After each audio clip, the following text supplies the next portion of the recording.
આપણા જે હેડિંગ છે એમાં સૌરાષ્ટ્રની છાંટ આવે એટલે એ હેડિંગથી પ્રભાવિત થઈને એણે એના જે પીએ જે તે સમયના હિતેશભાઈ પંડ્યા એને હિતેશ પંડ્યાને કીધું આ કોણ છે, આ સંદેશમાં અમુક પ્રકારના હેડિંગ બેડિંગ છે બહુ સરસ આવે છે કે વગેરે. પછી મળવા ગયો હિતેશ પંડ્યા કે તમને સીએમ સાહેબ મળવા માગે છે, તમે આવો તો વહેલા આવજો. તો હું ગયો વળી ત્યાં, તો એ તો નાની ઓફિસ એની હતી. અત્યારે નરેન્દ્ર મોદી છે એવા નરેન્દ્ર મોદી હતા નહીં. તમે દરવાજો ખખડે, મેં કીધું કમિંગ સર, આવો આવો જગદીશ ચંદ્ર એમ. એટલે હું આપણે જાણે એમ કે હું પોળો ને બજાર હાંકડી જાણે ઓહો મને નરેન્દ્ર મોદી ઓળખે. ઓલા એ તો બુદ્ધિપૂર્વક મારી જેમ રિસર્ચ જ કર્યું હોય, પછી જગદીશભાઈ કોણ એ રામ જાણે એવું હોય. બેસો બેસો મને કે બેઠો. મને કે જગદીશભાઈ આપણી આ ઓફિસ જે છે સીએમની કાર્યાલય એ પત્રકારો માટે ખુલ્લું જ છે અને તમારા માટે દરવાજા ખુલ્લા છે, ગમે ત્યારે હળતા મળતા રહ્યો, આમ છે તેમ છે. મેં કીધું કે કાંઈ દરવાજા ખુલ્લા નથી તમારા, સાંભળી લો, આ બધું ખોટું છે.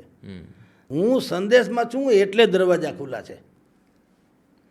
હું તો દરવાજા નથી ખુલ્લા, તો હેઠેનો દરવાજો બંધ છે.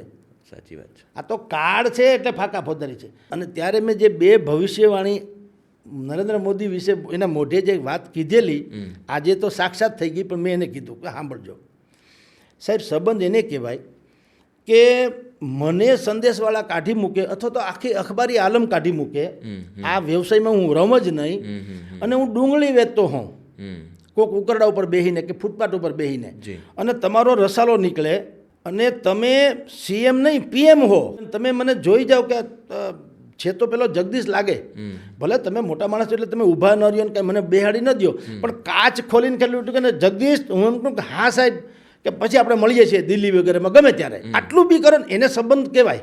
મેં કીધું તમને બીજું કહી દઉં, તમે અત્યારે મુખ્યમંત્રી છો એટલે હંધાઈ મધમાખીની જેમ તમારે અહીંયા આવશે. મેં કીધું ન કરે નારાયણ, અને તમારે આમાં ભારતીય જનતા પાર્ટી પદે છોડવું પડે અથવા તો તમને એમાંથી નિગ્લેક્ટ કરવામાં આવે અને તમે હાવ ફેંકાઈ જાઓ.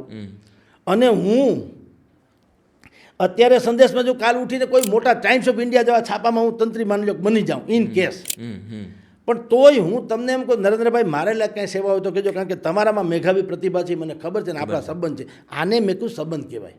વાહ, કે હું મોટો તંત્રી હોઉં, તમે મોટા મંત્રી હો, સામે ગમે હોય તોય છતાં એકબીજાને રિસ્પેક્ટ આપે, સાહેબ સંબંધ એને કહેવાય. બાકી બધા વાટકી વ્યવહાર છે. હું તંત્રી કે છાપામાં ન હોઉં તો મને અહીંયા સચિવાલયમાં કોઈ કૂતરું ગરવા દે નહીં, ભાઠા મારીને કાઢે.